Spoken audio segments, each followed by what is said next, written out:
Abra sua Bíblia em Efésios 4. Cláudio Omar, se possível depois, eu não quero o teu telefone não, mas deixa o número aí para mim, para eu fazer contato contigo, tá bom? Vê alguém que esteja perto de você, por favor. Efésios 4, a partir do verso 1. Amados, minha intenção é, nos 3 domingos, a contar de hoje, está falando sobre unidade. Está falando sobre aquilo que nós fomos chamados para ser. Quando nós vamos ler a Bíblia, e algum desses versículos eu vou ler hoje, o Senhor, Ele nos compara a membros de um mesmo corpo. Isso a gente encontra em 1 Coríntios 12, a gente encontra em Romanos 12, e onde Paulo vai dizer que a gente não tem como todo o corpo ser ouvido, todo o corpo ser nariz. Então ele vai dizer que somos membros, que formamos um corpo, e a cabeça desse corpo é Jesus o Cristo. Quando nós vamos ler essa passagem, vamos ler hoje, sobre o povo de Deus, Paulo também vai dizer que nós somos como um edifício bem ajustado. Como nós falamos aqui antes, né, essa igreja era é bem grandinha. Então tu imagina aqui um alicerce mal feito, uma coluna mal feita, um andar daqui de cima mal feito, a casa lá em cima, qual o tamanho do prejuízo, e dependendo, né, de quem estivesse dentro, quantas vidas estariam em risco. Então, cada parte do edifício tem que estar bem ajustado, bem encaixadinho, bem feito, para que não haja nenhum tipo de queda, de algum tipo de vidas perdidas. Mas ele também nos compara à família. Quando nós vamos ler em 1 João, ele vai dizer que nós somos a família do Senhor. Quando nós vamos ler o Pai Nosso, que está em Mateus 6, a partir do versículo 9, nós dizemos: Pai, não escutei, Pai. Então é um Pai de todos. Ser Pai de todos, logo nós somos irmãos em Cristo. Às vezes a gente não tem ideia de quando nós saudamos alguém dizendo: paz do Senhor, meu irmão. A paz do Senhor, minha irmã. Porque estamos dizendo que temos o mesmo Pai. E não, aqui não tem a ver com um pai que você vai em alguma clínica e vê lá o DNA para saber se de fato é ou não.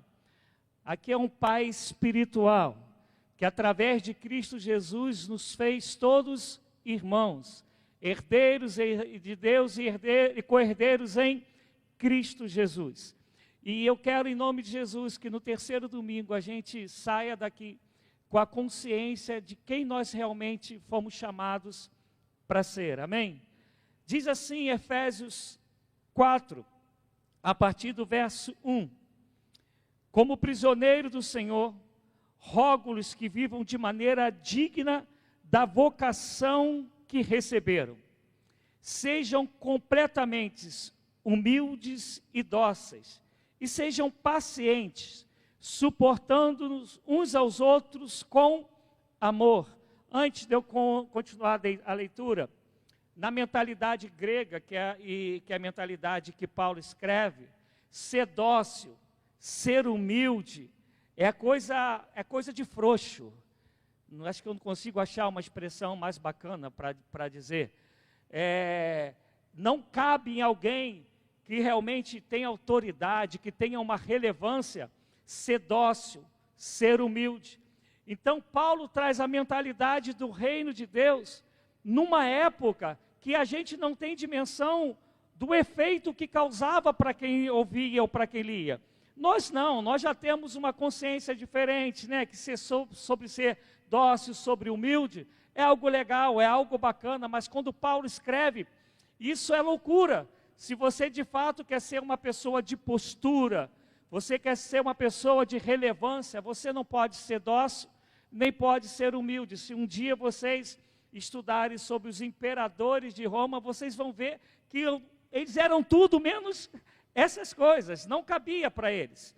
E Paulo continua: façam todo esforço para conservar a unidade do Espírito pelo vínculo da paz. Há um só corpo e um só Espírito, assim como a esperança para a qual vocês foram chamados é uma só. Há um só Senhor, uma só fé, um só batismo, um só Deus e Pai de todos, que é sobre todos, por meio de todos e em todos. E a cada um de nós foi concedida a graça conforme a medida repartida por Cristo. Por isso é que foi dito, quando ele subiu em triunfo às alturas, levou cativo muitos prisioneiros e deu dons aos homens. Agora dê um pulinho para João 13, verso de número 34. Enquanto que você vai abrindo em João 13, 34, a palavra alelou, que significa uns aos outros, e eu falei isso pela manhã, no Novo Testamento, uns aos outros aparece 50 vezes. Em toda a Bíblia, Novo e Velho Testamento, aparece 366 vezes. Só em João, ele por 3 vezes ele vai dizer, amai-vos uns aos outros. Em Gálatas, por 3 vezes vai aparecer uns aos outros. Não existe comunidade da fé que vive em torno de Jesus Cristo, se não entender que tem a ver com os outros, uns aos outros. Então, como eu falei de manhã, para quem esteve aqui de manhã, quem pensa que dá para ser cristão individual, você está vivendo uma religiosidade e não uma conversão em Cristo Jesus. Mas eu vou falar mais sobre isso daqui a pouco, mas olha o verso 34. Um novo mandamento vos dou. Qual é o novo mandamento? Eu achei que a gente já tivesse ensaiado nesse negócio, né? Vamos de novo. Qual é o novo mandamento? Que amei uns aos outros. Por que é um novo mandamento? Quem lembra quando Jesus é interrogado? Vão perguntar a Jesus, qual é o maior mandamento? E Jesus vai e responde, amarás o Senhor teu Deus de todo o teu coração, de todo o teu entendimento, de toda a tua força, de toda a tua alma. E o segundo, semelhante a esse, é amarás o teu próximo como a ti mesmo. Mas você percebe que agora a régua ela ficou mais alta? Nessa primeira é como a ti mesmo. Um parênteses, nós precisamos conhecer toda a Bíblia para entender que a Bíblia ela é progressiva. Jesus ele vai se revelando de maneira progressiva. Quando alguém se converte, você pega todo o evangelho e joga direto nela? Não, você vai fazendo isso de maneira progressiva. Foi a mesma coisa que Jesus fez, principalmente partindo do princípio que ele pegou um pessoal enraizado na fé judaica. E aí, a gente vai perceber que ele está dizendo que agora é um novo. Qual é o novo? Agora é amar como Jesus ama. Então, não é mais como eu amo a mim. Que o meu padrão de amar a mim mesmo nunca vai ser igual ao de Jesus, que Jesus nos amou e nos ama. Amém? Todo mundo está de acordo nisso? Mas então o chamado dele não é mais, ame como você ama a si mesmo. Ame o teu próximo como Jesus ama. Isso muda toda a história. Isso faz toda a diferença. Porque quando eu vou amar alguém, dependendo de como eu me amo, eu vou sempre estar medindo essa pessoa, aquilo que eu vou dar a ela, partindo do meu padrão de amor. Mas quando você vai para o padrão de amor a Jesus, ele amou a ponto de dar a sua própria vida. Ele amou padecendo por cada um de nós. inclusive por aqueles que viram e continuam virando as costas para Ele. E Ele permanece amando porque Ele é amor, e isso não vai mudar. O Senhor não nos ama, entenda, pelaquilo que a gente faz. O Senhor não nos ama pelaquilo que a gente é. Ele nos ama por quem Ele é. E Ele é amor. E Ele não sabe fazer outra coisa que não seja amar. A gente é assim? Não. Então o padrão não é mais aquilo que eu tenho de medida de como eu me amo. O padrão agora que eu tenho que buscar a viver é como Jesus nos ama. Quando o Senhor vai criar todas as coisas, e chega no momento Ele vai criar o homem e a mulher, Ele diz o seguinte: façamos o homem a nossa imagem e semelhança. Tu presta atenção, são três. Pai, nós cremos na Trindade, amém, amados? Um dia eu vou te explicar aqui a Trindade, que eu sei que isso dá nó na cabeça de um monte de gente.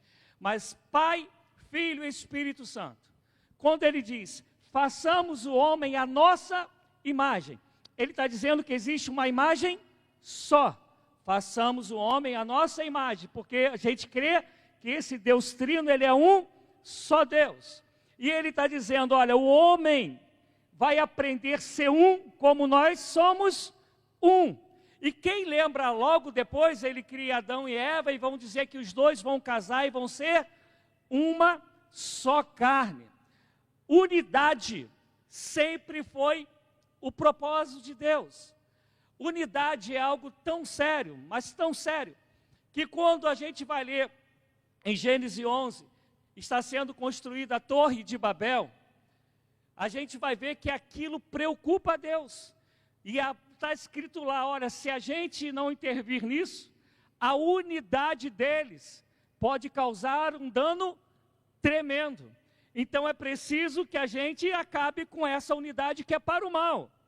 Por isso que quando o Senhor Jesus é interrogado, que vão dizer que ele representa Belzebu, Ele vai dizer que um reino dividido não subsiste. E aí ele pega e lá na Torre de Babel, ele confunde as línguas. Se confundiu as línguas, agora não tem como mais serem todos um só pensamento, um só desejo. Mas quem lembra da história, quando a gente chega em Atos 2, o Espírito Santo é derramado sobre o povo, e você vai encontrar lá povo de línguas diferentes. Mas quando o Espírito Santo é derramado, todo mundo se entende, mesmo sendo de idiomas diferentes. Aquilo que lá na Torre de Babel, Deus usou para separar, para que o mal não avançasse, agora vem o Espírito Santo e liga todo mundo de toda raça, tribo e nação, para ser todos uma só família, um só povo, um edifício bem ajustado. Qual é o papel então do Espírito? Nos unir. Eu quero voltar ainda no Velho Testamento. Moisés vai e tira o povo do Egito. E vem o Senhor, e de um povo só, Ele faz 12 tribos. Cada tribo dessa tem um potencial. Cada tribo dessa tem jeito para uma área. Mas essas 12 pertencem ao mesmo povo.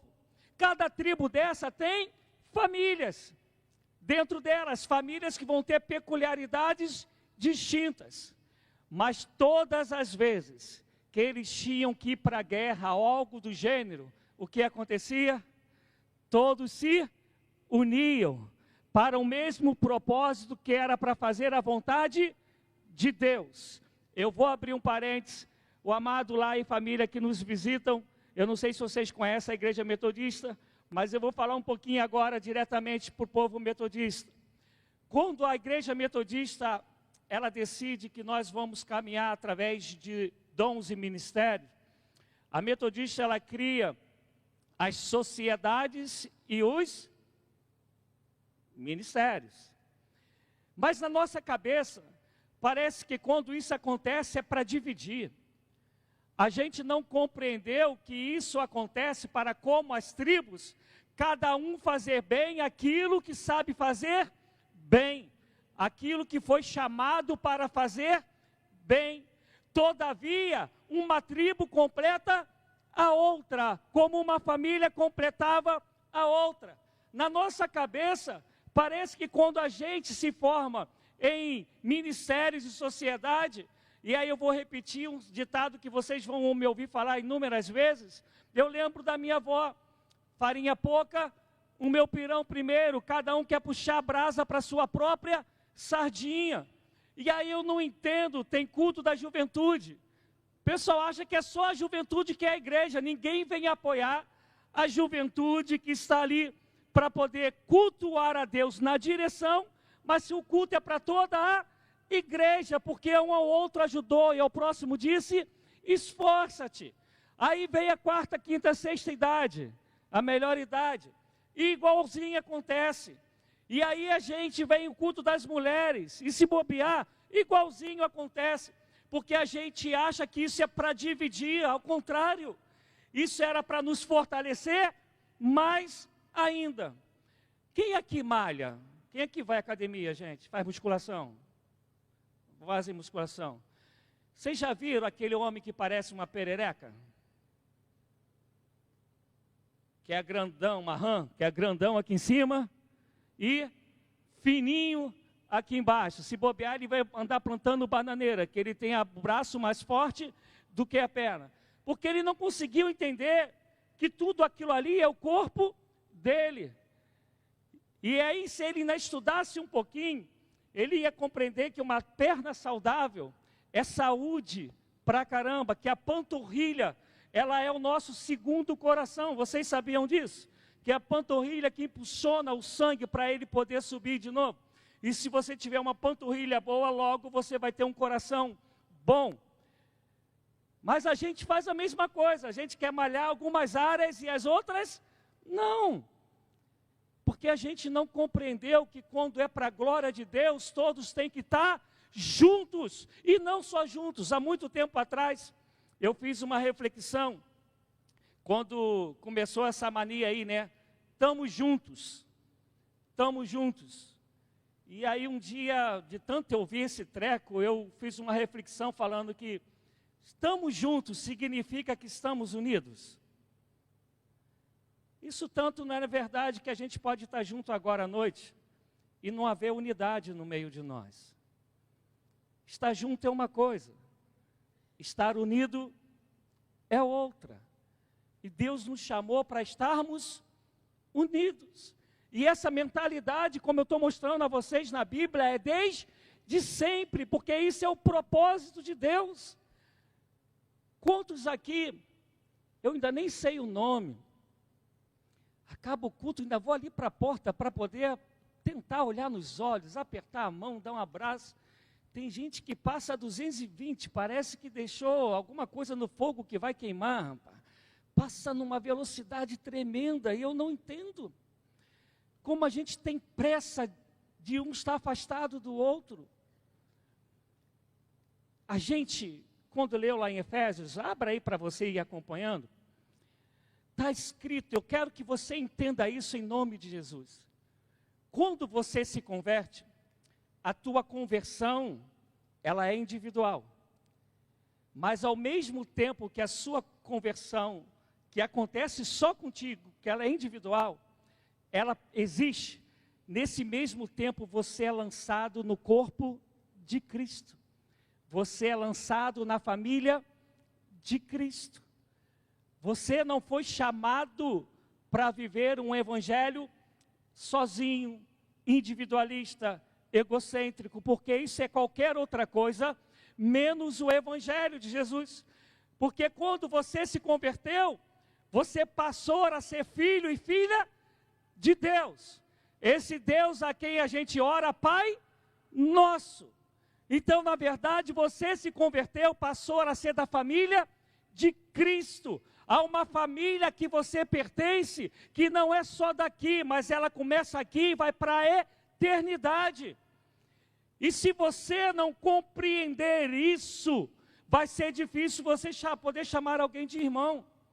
Porque, preste atenção, o mesmo Espírito que habita em mim, que eu tenho 31 anos de evangelho, se alguém se converter aqui nessa noite, esse mesmo Espírito vai habitar nessa pessoa, e ela vai ser agora um comigo, minha irmã na fé se for mulher, meu irmão na fé se for homem, e vai receber do Espírito para fazer uma obra que Deus nos confiou, e a gente vai lutar junto para que naquele grande dia a gente possa ouvir: venha bendito do meu Pai, possuir por herança tudo que eu tenho preparado para ti, desde antes da fundação dos séculos.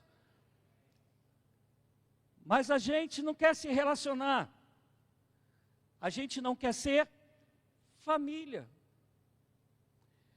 Eu tenho, por favor, entenda por favor que eu vou falar para ninguém atirar pedra em mim. Eu tenho muita dificuldade com cantina na igreja. Eu não proíbo, mas eu tenho muita dificuldade. Primeiro, se a gente faz cantina é porque a gente não é fiel no dízimo e nas ofertas. Porque se o povo fosse, não haveria necessidade da gente vender nada para poder arrecadar dinheiro. Segundo, eu gosto da cantina para ser o momento da comunhão, para a gente bater um papo, para a gente se conhecer. Olha para a Bíblia, quantas vezes você vai ouvir que o Senhor Jesus estava comendo? Até quando ele ressuscita, ele vai lá ao encontro de Pedro, em João 21, ele vai fazer um churrasquinho na praia, vai assar um peixinho, ainda fala para Pedro: esse montão que vocês pescaram, traz alguns aí.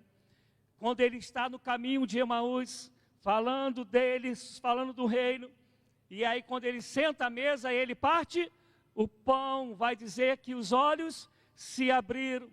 Quando ele vai a ser traído, iminência de ser traído, ele senta com seus discípulos e celebram a Páscoa. Ele come na casa dos fariseus, ele come na casa de Lázaro. Você vai ver a libertação do povo do Egito, é com quê? A mesa, com comida, onde a gente olha um nos olhos do outro, onde a gente conversa, onde abre o coração, onde a gente se conhece. Quem aqui conhece pelo menos a metade da igreja? Quando eu estou falando conhece, não estou perguntando se sabe o nome, eu estou perguntando se conhece. Não tem. Conheço vocês há 2 meses, e eu tenho a certeza que não tem. Porque a gente não entendeu que a gente foi inserido. Olha o que está escrito em Efésios: perseverem na unidade pelo vínculo da paz. Se Paulo está falando, persevere, é sinal de que quando eu me converti, eu já estou então na unidade. Agora, cabe a mim permanecer nessa unidade ou não. Por isso que ele está dizendo: persevere na unidade. Essa unidade nós alcançamos pelo vínculo da paz. O que ele está falando? Que não é mais para a gente viver em guerra uns com os outros. Só aí nesse texto 2 vezes está falando uns com os outros. Isto é, se há guerra entre nós, é sinal que a gente não entendeu que a gente é filho e filha do Deus que deu a paz, que excede a todo entendimento. É sinal que a gente não entendeu que toda essa família, ela tem que viver para glorificar o Pai.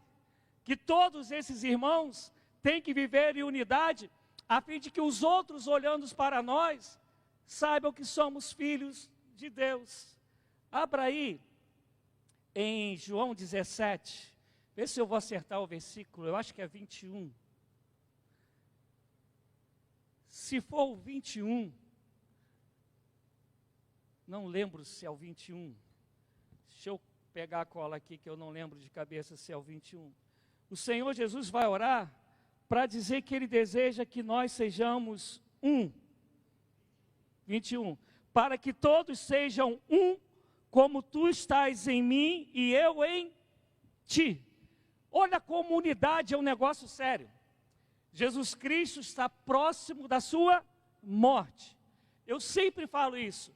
Alguém que está próximo da morte, que sabe que vai morrer Vai perder tempo falando besterol?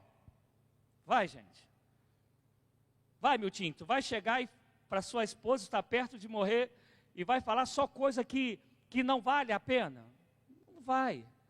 Vai falar, eu te amo, cuida da família. Olha, deixei um dinheiro lá numa conta da Suíça que tu não sabes que eu tenho, né, meu tio? Que tu vai falar para ela. E Jesus, ele faz isso. Ele está orando. Esse capítulo, essa oração é chamada da oração sacerdotal. Ele está orando ao Pai e falando em relação aos seus discípulos. Ele está dizendo, Pai, que eles sejam um como nós somos um. É a oração do próprio Senhor, é a oração do Salvador, dizendo que eu e você temos que ser um. E sendo um, todos saberão que somos discípulos do Senhor. Aí a gente vai dar desculpa de que a vida é muito corrida. A gente vai dar desculpa que está difícil confiar nas pessoas. E eu quero dizer, se tu pensas assim, tua mente ainda não é de quem sofreu uma conversão. Você não passou ainda pela metanoia, não passou. Porque eu vou te dizer uma coisa, se você viver pelo menos mais 2 anos, alguém vai te decepcionar. Aqui dentro ou lá fora. Alguém vai te frustrar, aqui dentro ou lá fora, ou até dentro da sua casa. Pastor, estou amaldiçoando. Não, estou falando da vida como a vida é. A vida é assim, vivemos no mundo caído. Uns vão te decepcionar querendo, outros nem vão saber que te decepcionaram. Porque decepção é um juízo que eu faço que o outro tem que ter em relação à minha pessoa. E quando essa pessoa não atende aquilo que eu pensei que ela teria em relação a mim, eu me sinto decepcionado. Mas quem criou esse juízo fui eu. Mas isso é um papo depois para psicólogo, né, amado? Isso é um papo depois para a área de psicólogo. Mas ninguém se decepciona com alguém que você está esperando menos dessa pessoa. Você só se decepciona porque você que está esperando mais. Mas enquanto você viver, isso vai acontecer. Mas entre nós, e eu vou bater de novo nessa tecla porque eu preguei há pouco tempo sobre isso, Pedro negou Jesus 3 vezes. Jesus ressuscita e vai atrás de Pedro. E por 3 vezes diz para Pedro, Pedro, tu me amas, apacenta as minhas ovelhas. Pedro, tu me ama, apacenta os meus cordeiros. Pedro, tu me ama, apacenta as minhas ovelhas. São 3 vezes pergunta para Deus, Jesus falar, eu estou restaurando a sua vida, porque eu ainda te amo e tenho um propósito meu em relação a você. Mas sabe o que a gente faz? Quando entre nós alguém nos decepciona, a gente fala, eu te amo, seja meu amigo, não é isso que a gente fala? Eu te amo, vou preparar um café lá em casa para você. Eu te amo, vou fazer um pudim gostoso e te levar para tu. Não é assim, gente? Somos povo de Deus, pô. Se não é assim, é sinal que a gente, de novo, não entendeu o Evangelho. Quem entende o Evangelho, restaura quem está caído. Quem entende o Evangelho, cria pontes quando ela foi derrubada, porque nós fomos chamados para sermos um. Quem esteve aqui de manhã ouviu algumas coisas que eu disse, e sabe que está indo ao encontro muitas coisas, né, Wanda, do que eu falei de manhã, porque a nossa mente ainda não é de quem entendeu o que é o Evangelho. O que é ser cristão?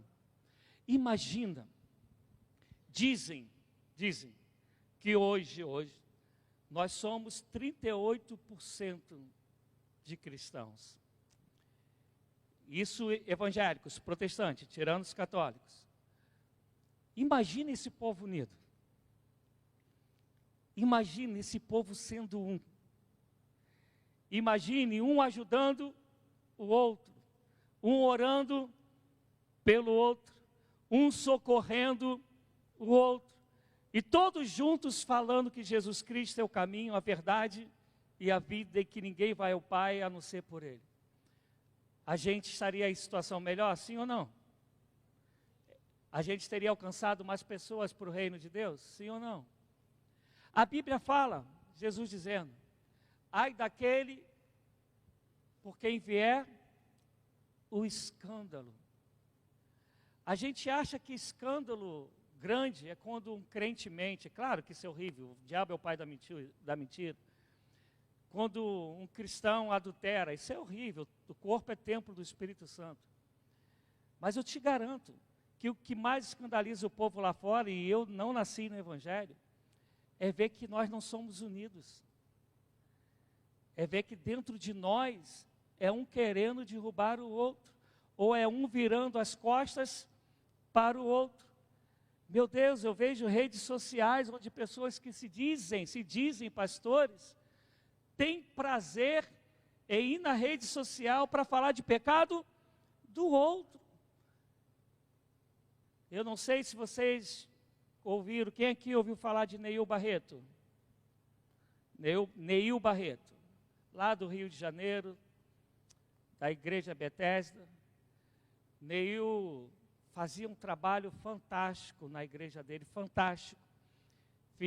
Natal ele levava mais de 1000 refeições, mas refeição não é quentinha não, é preparar a mesa e a igreja cozinhava para os moradores de rua, prega muito, bênção pura. Aí um dito cujo aí, que eu não vou falar o nome porque ele gosta de processar, e aí ele, como está sendo gravado, eu não vou falar o nome dele, mas ele disse que ele é pastor, e descobriu que há mais de 10 anos atrás, o Neil tinha tido um relacionamento extraconjugal que gerou uma criança, há 10 anos passados. E ele pegou e jogou isso na internet. O Neil, referência no Brasil como pastor, entregou o cargo dele e saiu. 10 anos o homem pregando e abençoando vidas. 10 anos o homem transformado. A família sabia, estava tudo resolvido entre eles. Mas aí vem um abençoado e coloca isso nas redes sociais. Um reino dividido não subsiste. A gente não entendeu isso. A gente não entendeu que se, como eu gosto de ficar ali à porta e abraçar alguém, creia, minha esposa está aqui, ó. Não há nenhum tipo de maldade em mim, só há um desejo de falar para você, olha, conta comigo, você é importante para mim. Mas a maioria de nós fica com uma minhoca na cabeça, porque não entendeu que a gente é irmão. É por isso que Paulo vai escrever e vai falar que para o Senhor não há judeu, não há grego, não há servo, não há livre, não há macho, nem há fêmea. Para o Senhor só existe o povo dele, a família dele. E diz que quando a gente se converte, a gente já se converte na unidade. Quando ela se perde é porque a gente não persevera nela, porque ele está dizendo aqui, perseverai na unidade. Deixe-me achar aqui o versículo. Olha o que ele vai dizer, façam todo esforço para conservar a unidade do Espírito pelo vínculo da paz. E aí ele vai dizer quem nós somos em Deus, ele vai dizer, olha, a tua fé é que há um só corpo, há um só Deus, há um só Espírito, há uma só esperança para o qual vocês foram chamados, há um só Senhor, uma só fé, há um só Pai, há um só batismo. Todos nós pertencemos a isso e por isso todos nós somos família do Senhor. E essa é a família, não é a conotação da família que a gente tem, biológica não, que às vezes é só Jesus na causa. Ele está falando da família que compreendeu o mesmo amor que existe em Cristo Jesus. Ele está falando da família que de todos são habitação do Espírito Santo. Tu acha que o Espírito Santo que habita em mim, ele quer brigar com Ailton? Se a gente está brigando, é pelo Espírito Santo. É que a gente falou para o Espírito, ó, cai fora, que agora nós dois vamos resolver esse negócio. Porque se formos guiados pelo Espírito, nós vamos sentar e vamos conversar. Tudo isso em amor. Aquele que exorta, exorte em amor, diz a palavra do Senhor. É tão forte isso para mim, que eu vejo as reações. Quantos aleluias a gente teve nesse momento? Quantos glórias a Deus? E por favor, gente, eu falei isso aqui pela manhã, né? Hoje, para quem não sabe, é o dia do pastor metodista. E aí, de manhã, fizeram homenagem e me deram um tempo para falar. E eu falei, vocês não vão ver em mim uma pessoa religiosa. Eu não sou preso a nenhum costume, tradição, sou preso àquilo que a Bíblia diz. E se tu imaginas esses exemplos que eu te dei, que desde sempre foi chamado para respeitar as nossas individualidades, os dons que são diferentes, que lembra aqui que ele repartiu os dons a cada um, para que esses dons juntos sejam o poder de Deus manifestado nessa terra. Ele fez isso, e aí depois a gente vê ele falando isso através de João, ele orando para que isso seja uma realidade. Vocês sabiam que amar é uma decisão? A gente vê muita novela, né? E acha que amar, a Flavinha falou que não, que amar é aquele negocinho do coraçãozinho que está saindo aqui, né? Que uma música bonitinha que está lá no fundinho. Não, amar, perdoar, é decisão todos os dias. Porque se você não decidir, meu amado, tem um adversário que vai te ensinar a odiar. Tem um adversário que vai te ensinar a querer se vingar. Tem um adversário que vai fazer você enfermar por causa do ódio, da mágoa que você carrega. Porque ele veio para destruir aqueles que Deus chamou para viver no amor dele. E se a gente não entender isso, amado, o mundo nunca saberá que somos discípulos do Senhor. Se tem um lugar que não é para ter nenhum tipo de disputa, é no meio da gente. Vem Jesus e diz, o Filho do Homem não foi chamado para ser servido, mas para servir e dar a sua vida em resgate de muitos. Vem João 13, e aí Jesus tira a roupa, pega, preparando para a sua partida, querendo preparar os discípulos, dando os toques finais antes dele ir embora, e lava os pés de todo mundo, e vai dizer, vocês me chamam de mestre e Senhor, e eu sou, e assim como vocês me viram fazer, fazei vós também. Esse é o propósito da gente na nossa fé, de servirmos uns aos outros. Mas só serve como a gente entende que é família. As famílias de verdade. A minha sogra esteve aqui com a gente 5 meses, né? 5, 6 meses mais ou menos. 6 meses. 6 meses conosco. Foi embora na segunda-feira da semana passada. Um dia antes de ir embora, ela virou para mim e falou assim, essa hora que a gente vê como família vale a pena. Ter um lugar, ela veio para cá, para quem não sabe, minha sogra operou câncer aqui, minha sogra ficou viúva tem 1 ano e um pouquinho. Com 1 ano e 1 mês viúva, ela soube que estava com câncer, nós a buscamos, a trouxemos para cá, aí agora ela já está toda serelepe e foi embora para casa, para o Rio de Janeiro. Esse é o padrão que eu creio de família. Nós somos chamados, porque se somos família, vamos cuidar uns dos outros, vamos servir uns aos outros. Mas estou tentando não pecar, tá? Essa mentalidade da pregação coach, da teologia da prosperidade, que fala que você nasceu para ser abençoado, nasceu para prosperar, ficar endinheirado, e eu não acho isso em lugar nenhum da minha Bíblia. Acha que a gente chega aqui e vai viver nessa comunidade só para se dar bem. A gente não entendeu que a gente já se deu bem. Cristo morreu na cruz, levou sobre si todos os nossos pecados. O escrito que era de dívida contra nós foi riscado e pregada no madeiro. Nenhuma condenação há para os que estão em Cristo Jesus. As coisas velhas se passaram, eis que tudo se fez novo. O nosso nome está escrito no livro da vida e somos um em Cristo Jesus para a glória de Deus Pai. Nós já somos abençoados, nós já somos vitoriosos, porque já somos. Vamos servir uns aos outros em nome de Jesus. Louvado seja o nome do Senhor. Glória a Deus. Aleluia. A gente precisa entender por que Jesus servia. Porque ele sabia quem ele era.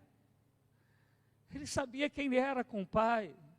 Ele sabia o que ele tinha dentro dele para dar.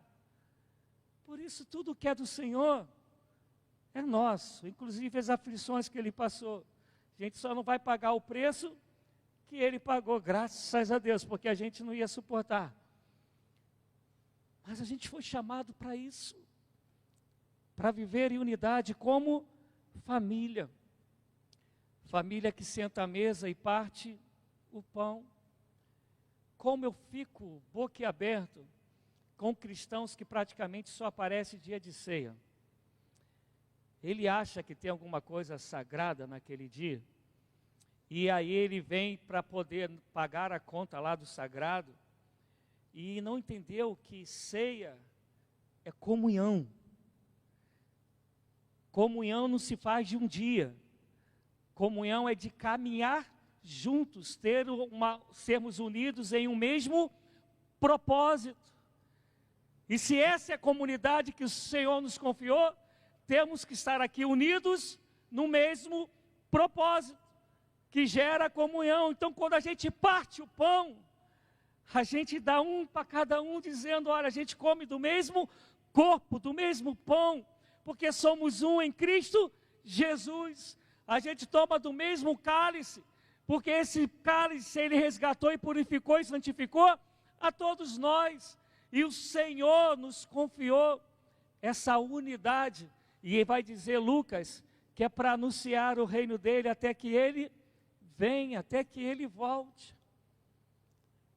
A gente precisa quebrar essas barreiras do individualismo, da religiosidade.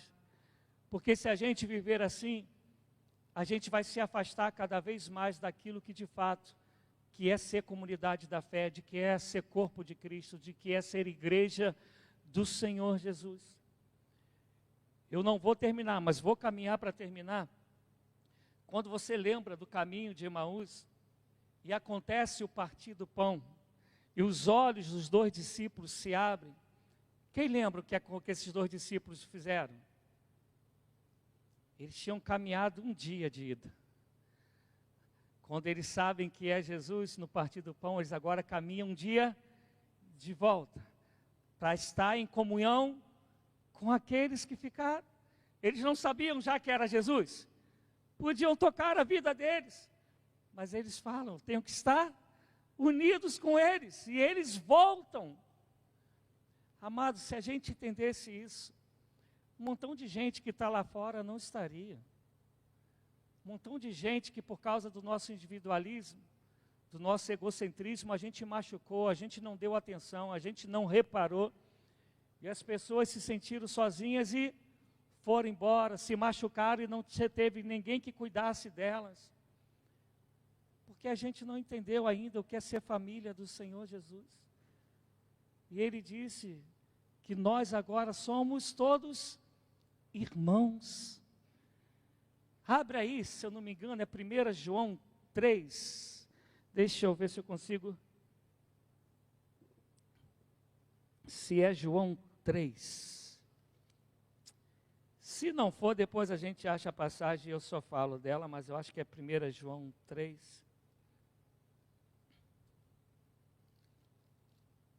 Deixe-me ver.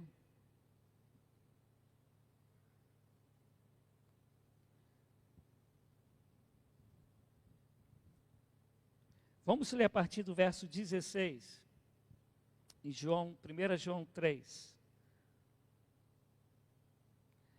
Nisto conhecemos o que é o amor. Jesus Cristo deu a sua vida por nós. E devemos dar a nossa vida por nossos... Poxa, gente, estava ensaiadinho, né? Poxa, vamos lá de novo. Jesus Cristo deu a vida por nós. E devemos dar a nossa vida pelos nossos... Está na Bíblia, é isso? Então a gente tem que crer. Ó, o tá foi mais forte do que a gente tem que crer, né? Então a gente tem que praticar. E o que está dito? Que a gente tem que dar a vida pelos nossos irmãos. A gente está pertinho dessa consciência, não está? Não está, gente? Está não, né? Mas está escrito aqui na minha Bíblia que João, ele está dizendo esse negócio.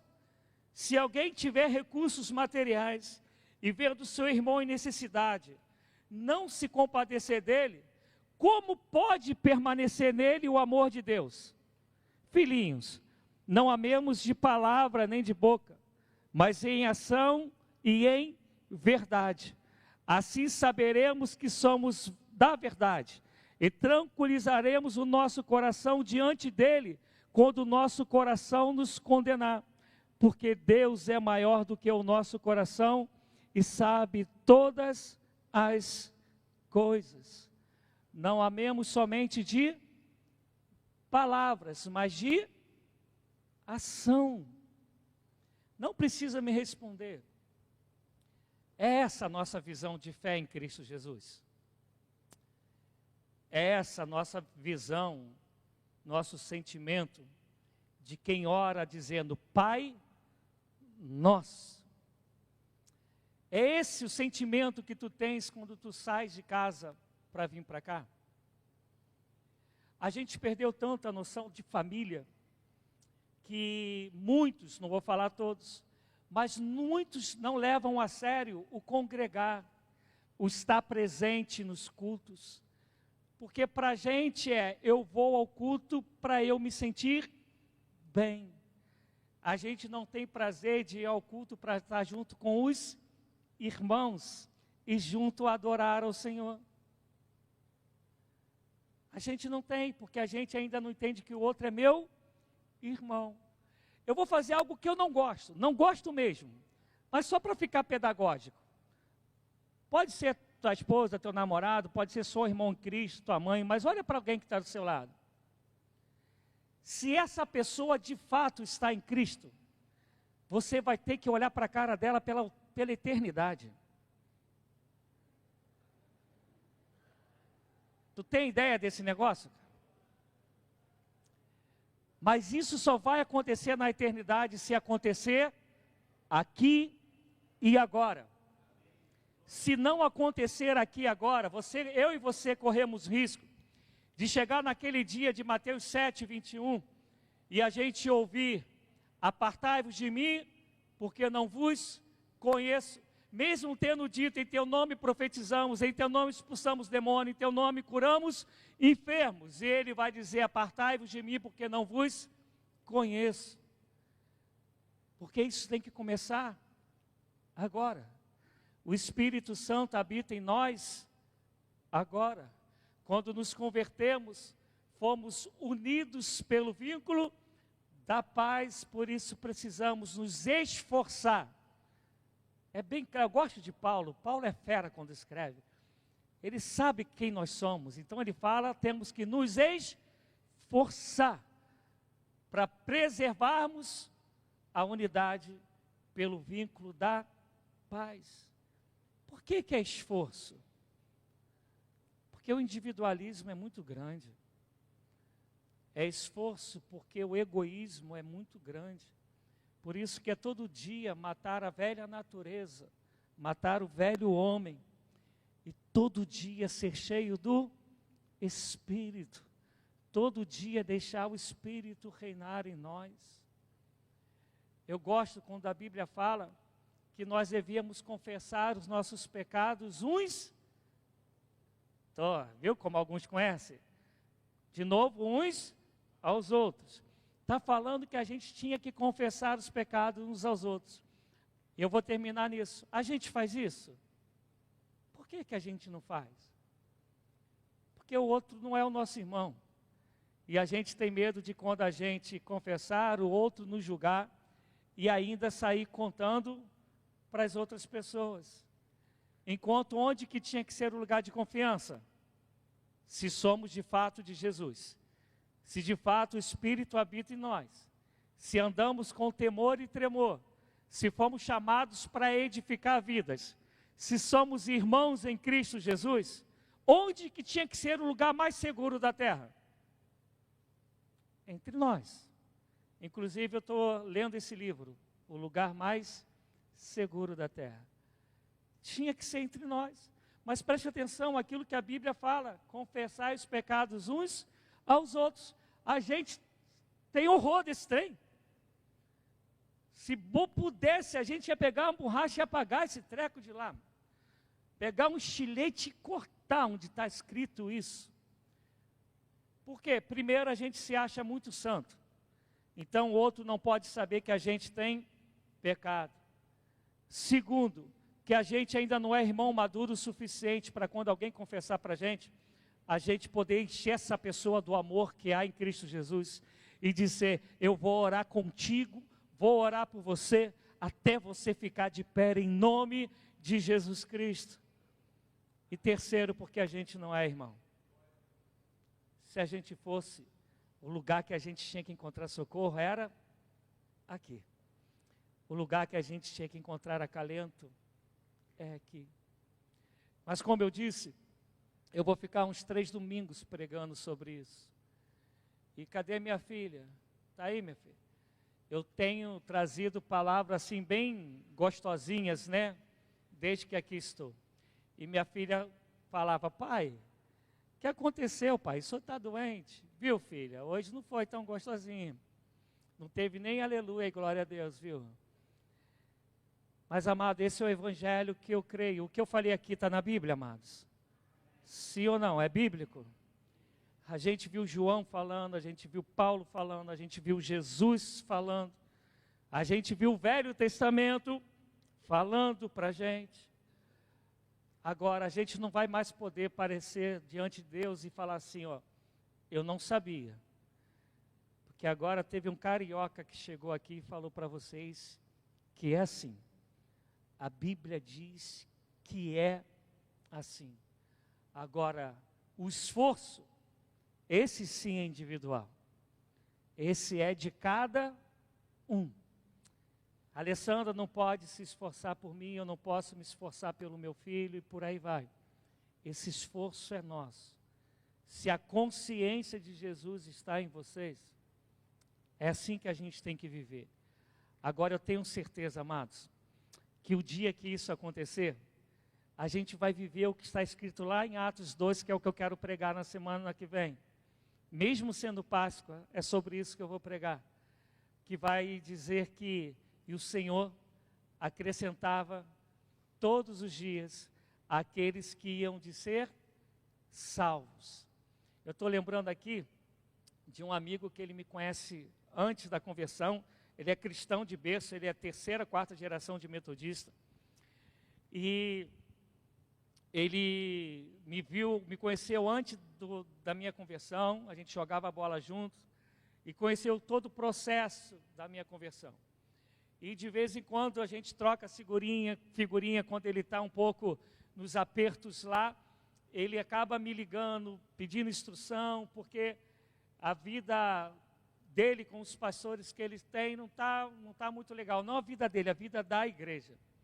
E numa conversa que a gente teve esses dias, eu falei: e aí, abençoado, tem chegado gente nova na igreja, pelo menos? Porque tem muita gente saído. E ele falou assim: Rogério, como a gente vai ter coragem de chamar gente nova para esse ambiente que a gente está vivendo? Preste atenção como isso é sério. Como a gente vai ter coragem de chamar alguém para vir para cá, nesse ambiente que a gente está vivendo? Agora, imagine esse ambiente de família, esse ambiente de unidade. Todo mundo vai ter desejo de chamar alguém. E quem chegar, vai falar assim: eu encontrei o meu tesouro, eu encontrei o bem mais precioso.